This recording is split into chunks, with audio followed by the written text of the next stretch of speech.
अस्सलामुअलैकुम नाज़रीन, JN news HD के साथ मैं हूं नाइला भट्टी। नजर डालते हैं आज की अहम खबरों पर। खबर शामिल करते हैं मंडी अहमदाबाद से। हमारे ब्यूरो चीफ उखाड़ा चौधरी अब्दुल कयूम अरशद की रिपोर्ट के मुताबिक मंडी अहमदाबाद डकैतियों का न रुकने वाला सिलसिला शुरू है। मुकामी पुलिस डाकुओं को लगाम डालने में नाकाम। तफसीलात के मुताबिक आज शब 11:20 पर चंद डाकू कम्हार मोड़ कंगनपुर रोड मंडी अहमदाबाद पर नाका लगाकर राहगीरों को लूट रहे थे कि सदर अंजुमन ताजरान अहमद गला मंडी सरदार मोहम्मद यहिया डोगर मियां फतह मोहम्मद काशिफ सैयद इंतजार शाह गिलानी भी गाड़ी में लाहौर जा रहे थे। इनको भी रोका। इनसे 2,15,000 रुपए छीन लिए गए।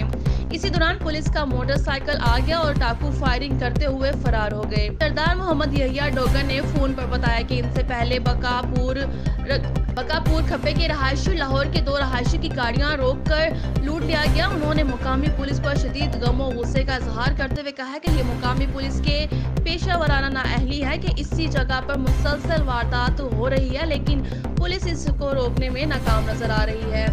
सदर अंजुमन आरतिया सरदार मोहम्मद यहिया डोगर मियां फतेह मोहम्मद काशिफ सैयद इंतजार शाह साहब के साथ सैयद इंतजार शाह साहब के साथ होने वाली डकैती की FIR दर्ज कर ली गई।